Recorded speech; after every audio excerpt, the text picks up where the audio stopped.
Hey everyone, welcome back to One More Guru. In this video, I'm going to show you how to cut out an image in Canva. I already have a document open, so the first thing I'll do is upload a photo. To do that, go to Uploads, click Upload Files, and select the image you want to use.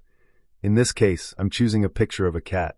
Now, if you want to remove the background and keep only the subject, just click on the image and then choose Edit Photo. You'll see an option called Background Remover. This tool automatically cuts out the subject, but it's only available with Canva Pro. Since not everyone has the Pro version, here's a free alternative. You can go to remove.bg in your browser. On that site, click Upload Image and upload the same photo. The background will be removed automatically. After that, just download the image and upload it back into Canva. That's a quick and easy way to remove backgrounds, even without Canva Pro.